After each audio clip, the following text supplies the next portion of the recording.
जय श्री राम, जय बागेश्वर धाम, जय गुरु कृपा। आज हम वाल्मीकि रामायण के सुंदरकांड के 46वें सर्ग को हिंदी में पढ़ेंगे। जय राम रमणम समनम भव ताप भयाकुल पाहि जनम अब देश सुरेश रमेश विभो शरणागत मागत पाहि प्रभो। जय राम रमणम समनम। जय श्री राम। 46वां सर्ग हिंदी में। महात्मा हनुमान जी के द्वारा मंत्री के पुत्र भी मारे गए। यह जानकर रावण ने भयभीत होने पर भी अपने आकार को प्रयत्नपूर्वक छिपाया और उत्तम बुद्धि का आश्रय ले आगे के कर्तव्य का निश्चय किया।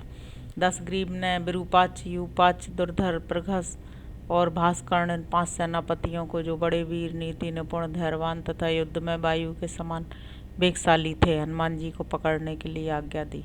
उसने कहा, सेना के अग्रगामी वीरों, तुम लोग घोड़े, रथ और हाथियों सहित बड़ी भारी सेना साथ लेकर जाओ और उस वानर को बलपूर्वक पकड़कर उसे अच्छी तरह शिक्षा दो। उस वनचारी वानर के पास पहुंचकर तुम सब लोगों को सावधान और अत्यंत प्रयत्नशील हो जाना चाहिए तथा काम वही करना चाहिए जो देश और काल के अनुरूप हो। जब मैं उसके अलौकिक कर्म को देखते हुए उसके स्वरूप पर विचार करता हूँ, तब वह मुझे वानर नहीं जान पड़ता। वह सर्वथा कोई महान प्राणी है जो महान बल से संपन्न है। यह वानर है ऐसा समझकर मेरा मन उसकी ओर से शुद्ध नहीं हो रहा है। यह जैसा प्रसंग उपस्थित है या जैसी बातें चल रही हैं, उन्हें देखते हुए मैं उसे वानर नहीं मानता हूँ। संभव है इंद्र ने हम लोगों का विनाश करने के लिए अपने तपोबल से इसकी सृष्टि की हो। मेरी आज्ञा से तुम सब लोगों ने मेरे साथ रहकर नागों सहित यक्षों, गंधर्वों, देवताओं, असुरों और महर्षियों को भी अनेक बार पराजित किया है। अतः वे अवश्य हमारा कुछ अनिष्ट करना चाहेंगे। अतः यह उन्हीं का रचा हुआ प्राणी है, इसमें संदेह नहीं। तुम लोग उसे हठपूर्वक पकड़ ले आओ। मेरी सेना के अग्रगामी वीरों, तुम हाथी, घोड़े और रथों सहित बड़ी भारी सेना साथ लेकर जाओ और उस वानर को अच्छी तरह शिक्षा दो। वानर समझकर तुम्हें उसकी अवहेलना नहीं करनी चाहिए, क्योंकि वह धीर और पराक्रमी है। मैंने पहले बड़े बड़े पराक्रमी वानर और भालू देखे हैं, जिनके नाम इस प्रकार हैं: बाली, सुग्रीव, महाबली, जामवान, सेनापति नील तथा देविद आदि अन्य वानर। किंतु उनका वेग ऐसा भयंकर नहीं है और न उनमें ऐसा तेज पराक्रम, बुद्धि, बल, उत्साह तथा रूप धारण करने की शक्ति ही है। वानर के रूप में कोई बड़ा शक्तिशाली जीव प्रकट हुआ है, ऐसा जानना चाहिए। अतः तुम लोग महान प्रयत्न करके उसे कैद करो। भले ही इंद्र सहित देवता, असुर, मनुष्य एवं तीनों लोग उतर आएं, वे रणभूमि में तुम्हारे सामने ठहर नहीं सकते। तथापि सम्रांगण में विजय की इच्छा रखने वाले नीतिज्ञ पुरुष को यत्नपूर्वक अपनी रक्षा करनी चाहिए, क्योंकि युद्ध में सफलता निश्चित होती है। स्वामी की आज्ञा स्वीकार करके वे सबके सब अग्नि के समान तेजस्वी, महान वेगशाली और अत्यंत बलवान राक्षस, तेज चलने वाले घोड़ों, मतवाले हाथियों तथा विशाल रथों पर बैठकर युद्ध के लिए चल दिए। वे सब प्रकार के तीखे शस्त्रों और सेनाओं से संपन्न थे। आगे जाने पर उन वीरों ने देखा, महाकपि हनुमान जी फाटक पर खड़े हैं और अपनी तेजोमयी किरणों से मंडित हो उदय काल के सूर्य की भांति दीप्यमान हो रहे हैं। उनकी शक्ति, बल, वेग, बुद्धि, उत्साह, शरीर और भुजाएं सभी महान थीं। उन्हें देखते ही वे सब राक्षस, जो सभी दिशाओं में खड़े थे, भयंकर अस्त्र शस्त्रों की वर्षा करते हुए चारों ओर से उन पर टूट पड़े। निकट पहुंचने पर पहले दुर्धर ने हनुमान जी के मस्तक पर लोहे के बने हुए 5 बाण मारे। वे सभी बाण मर्मभेदी और पैनी धार वाले थे। उनके अग्रभाग पर सोने का पानी दिया गया था, जिससे वे पीतमुख दिखाई देते थे। वे 5 बाण उनके सिर पर प्रफुल्ल कमल दल के समान शोभा पा रहे थे। मस्तक में उन 5 बाणों से गहरी चोट खाकर वानरवीर हनुमान जी अपनी भीषण गर्जना से 10 दिशाओं को प्रतिध्वनित करते हुए आकाश में ऊपर की ओर उछल पड़े। तब रथ में बैठे हुए महाबली वीर दुर्धर ने धनुष चढ़ाए कई 100 बाणों की वर्षा करते हुए उनका पीछा किया। आकाश में खड़े हुए उन वानरवीर ने बाणों की वर्षा करते हुए दुर्धर को अपने हुंकार मात्र से उसी प्रकार रोक दिया, जैसे वर्षा ऋतु के अंत में वृष्टि करने वाले बादल को वायु रोक देती है। जब दुर्धर अपने बाणों से अधिक पीड़ा देने लगा, तब वे परम पराक्रमी पवन कुमार पुनः विकट गर्जना करने और अपने शरीर को बढ़ाने लगे। तत्पश्चात वे महावेगशाली वानरवीर बहुत दूर तक ऊंचे उछलकर सहसा दुर्धर के रथ पर कूद पड़े, मानो किसी पर्वत पर बिजली का समूह गिर पड़ा हो। उनके भार से रथ के 8 घोड़ों का कचूमर निकल गया, धुरी और कुबर टूट गए तथा दुर्धर प्राणहीन हो उस रथ को छोड़कर पृथ्वी पर गिर पड़ा। दुर्धर को धराशायी हुआ देख शत्रुओं का दमन करने वाले दुर्धर्ष वीर विरूपाक्ष और यूपाक्ष को बड़ा क्रोध हुआ। वे दोनों आकाश में उन दोनों ने सहसा उछलकर निर्मल आकाश में खड़े हुए महाबाहु कपिवर हनुमान जी की छाती में मुगदरों से प्रहार किया। उन दोनों वेगवान वीरों के वेग को विफल करके महाबली हनुमान जी वेगशाली गरुण के समान पुनः पृथ्वी पर कूद पड़े। वहाँ वानर शिरोमणि पवन कुमार ने एक साल के वृक्ष के पास जाकर उसे उखाड़ लिया और उसी के द्वारा उन दोनों राक्षस वीरों को मार डाला। उन वेगशाली वानर वीर के द्वारा उन तीनों राक्षसों को मारा गया देख महान वेग से युक्त बलवान वीर प्रघस हंसता हुआ उनके पास आया। दूसरी ओर से पराक्रमी वीर भास्कर्ण भी अत्यंत क्रोध में भरकर सूल हाथ में लिया वहां आ पहुंचा। वे दोनों यशस्वी कपि श्रेष्ठ हनुमान जी के निकट एक ही और खड़े हो गए। प्रघस ने तेज धार वाले पट्टिस से तथा राक्षस भास्कर्ण ने सूल से कपिकुंजर हनुमान जी पर प्रहार किया। उन दोनों के प्रहारों से हनुमान जी के शरीर में कई जगह घाव हो गए और उनके शरीर की रोमावली रक्त से रंग गई। उस समय क्रोध में भरे हुए वानरवीर हनुमान प्रातःकाल के सूर्य की भांति अरुण कांति से प्रकाशित हो रहे थे। तब मृग सर्प और वृक्षों सहित एक पर्वत शिखर को उखाड़कर कपिश्रेष्ठ वीर हनुमान ने उन दोनों राक्षसों पर दे मारा। पर्वत शिखर के आघात से वे दोनों पिस गए और उनके शरीर तिल के समान खंड खंड हो गए। इस प्रकार उन 5 सेनापतियों के नष्ट हो जाने पर हनुमान जी ने उनकी बची खुची सेना का भी संहार आरंभ किया। जैसे देवराज इंद्र असुरों का विनाश करते हैं उसी प्रकार उन वानर वीर ने घोड़ों से घोड़ों का, हाथियों से हाथियों का, योद्धाओं से योद्धाओं का और रथों से रथों का संहार कर डाला। मरे हुए हाथियों और तीव्रगामी घोड़ों से, टूटी हुई धुरी वाले विशाल रथों से तथा मारे गए राक्षसों की लाशों से वहाँ की सारी भूमि चारों ओर से इस तरह पट गई थी कि आने जाने का रास्ता बंद हो गया था। इस प्रकार सेना और वाहनों सहित उन 5 वीर सेनापतियों को रणभूमि में मौत के घाट उतार कर महावीर वानर हनुमान जी पुनः युद्ध के लिए अवसर पाकर पहले की ही भांति फाटक पर जाकर खड़े हो गए। उस समय वे प्रजा का संहार करने के लिए उद्यत हुए काल के समान जान पड़ते थे। इस प्रकार श्री वाल्मीकि निर्मित रामायण आदि काव्य के सुंदरकांड में 46वां सर्ग पूरा हुआ। अब हम 47वां सर्ग हिंदी में पढ़ेंगे। हनुमान जी के द्वारा अपने 5 सेनापतियों को सेवकों और वाहनों सहित मारा गया सुनकर राजा रावण ने अपने सामने बैठे हुए पुत्र अक्षय कुमार की ओर देखा, जो युद्ध में उद्यत और उसके लिए उत्कंठित रहने वाला था। पिता के दृष्टिपात मात्र से प्रेरित हो वह प्रतापी वीर युद्ध के लिए उत्साहपूर्वक उठा। उसका धनुष सुवर्ण जटित होने के कारण विचित्र शोभा धारण करता था। जैसे श्रेष्ठ ब्राह्मणों द्वारा यज्ञशाला में हविष्य की आहुति देने पर अग्निदेव प्रज्वलित हो उठते हैं, उसी प्रकार वह भी सभा में उठकर खड़ा हो गया। वह महापराक्रमी राक्षस शिरोमणि अक्ष प्रातःकालीन सूर्य के समान कांतिमान तथा तपाए हुए स्वर्ण के जाल से आच्छादित रथ पर आरूढ़ उन महाकपि हनुमान जी के पास चल दिया। वह रथ उसे बड़ी भारी तपस्याओं के संग्रह से प्राप्त हुआ था।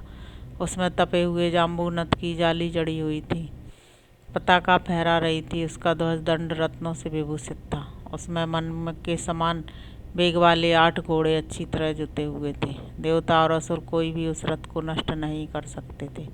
उसकी गति कहीं रुकती नहीं थी। वह बिजली के समान प्रकाशित होता और आकाश में भी चलता था। उस रथ को सब सामग्रियों से सुसज्जित किया गया था। उसमें तरकस रखे गए थे। 8 तलवारों के बंधे रहने से वह और भी सुंदर दिखाई देता था। उसमें यथास्थान शक्ति और तोमर आदि अस्त्र शस्त्र क्रम से रखे गए थे।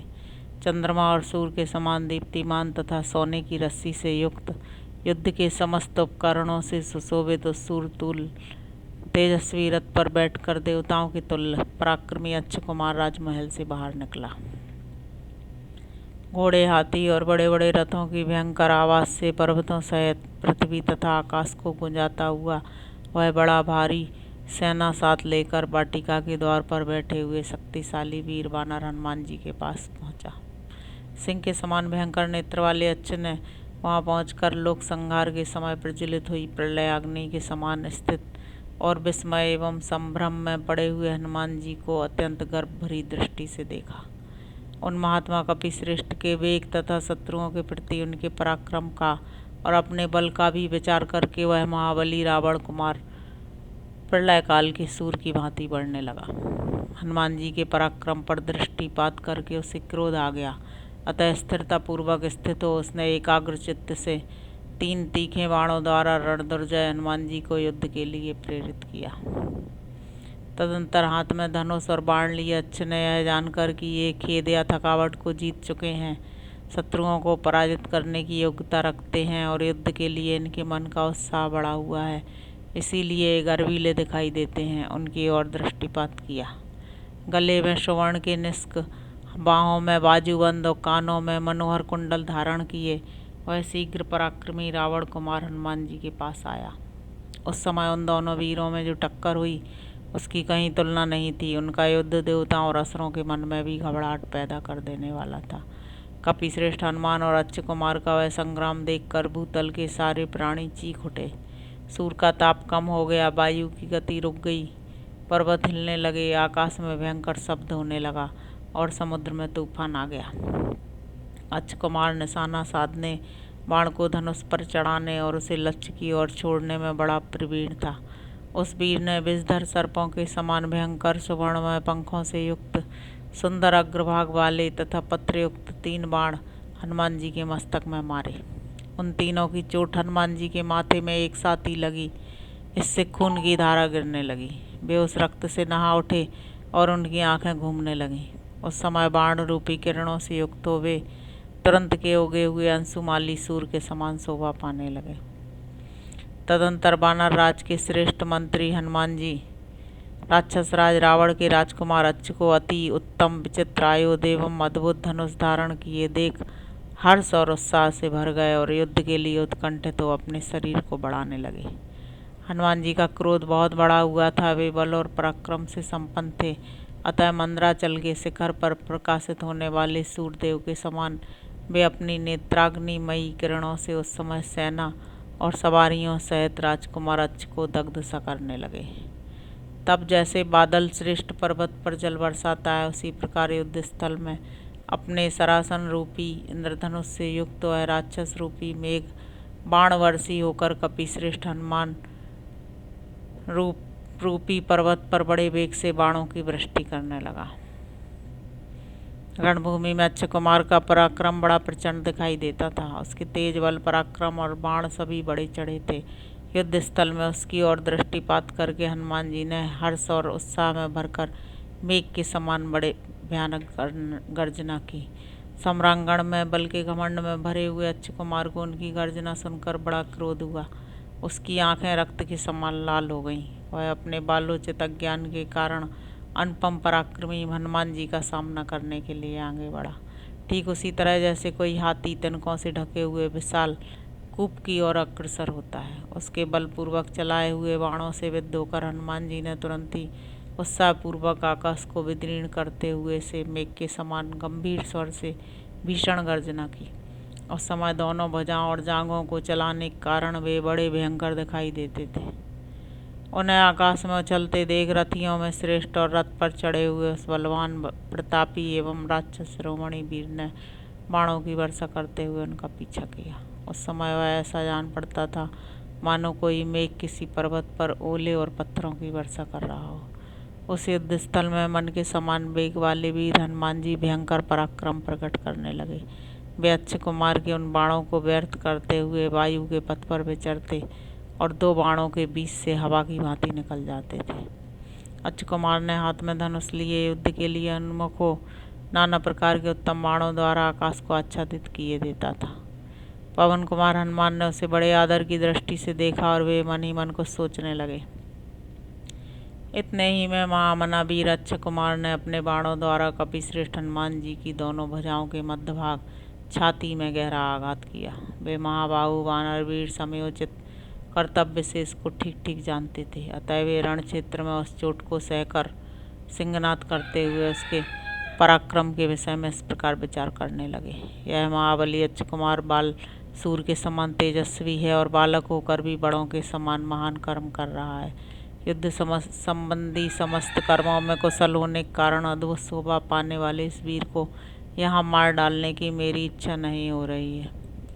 यह महामनस्वी राक्षस कुमार बल पराक्रम की दृष्टि से महान है, युद्ध में सावधान एवं एकाग्रचित्त है तथा शत्रु के वेग को सहन करने में अत्यंत समर्थ है। अपने कर्म और गुणों की उत्कृष्टता के कारण यह नागों, यक्षों और मुनियों के द्वारा भी प्रशंसित हुआ होगा, इसमें संशय नहीं है।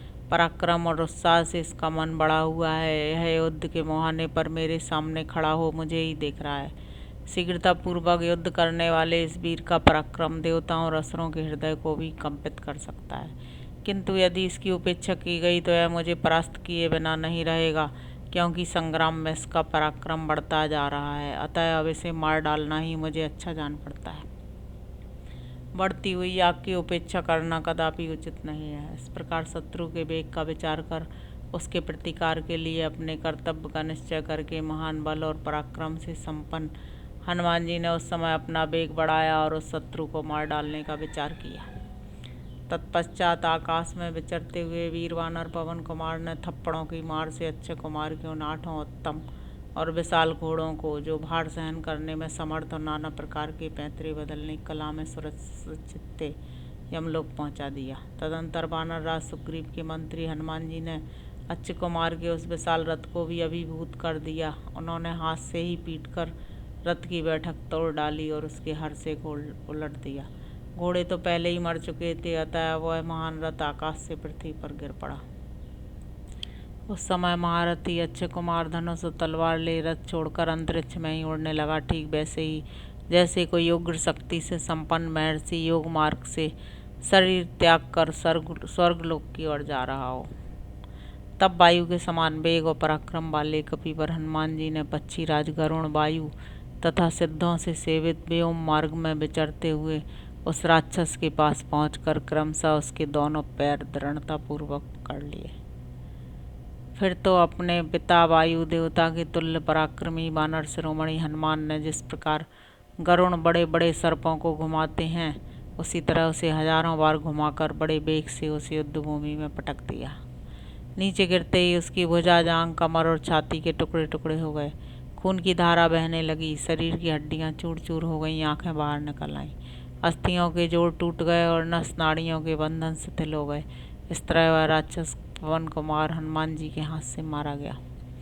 अक्षय कुमार को पृथ्वी पर पटक कर महाकपि हनुमान जी ने राक्षस राज रावण के हृदय में बहुत बड़ा भय उत्पन्न कर दिया।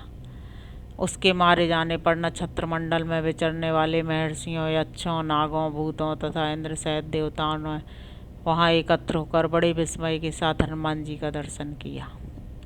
युद्ध में इंद्रपुत्र जयंत के समान पराक्रमी और लाल लाल आंखों वाले अक्षय कुमार का काम तमाम करके वीरवर हनुमान जी प्रजा के संहार के लिए उद्यत हुए। काल की भांति पुनः युद्ध की प्रतीक्षा करते हुए वाटिका के उसी द्वार पर जा पहुँचे। इस प्रकार श्री वाल्मीकि निर्मितार्थ रामायण आदि काव्य के सुंदर कांड में 47वां सर्ग पूरा हुआ। जय श्री राम, जय बागेश्वर धाम, जय गुरु।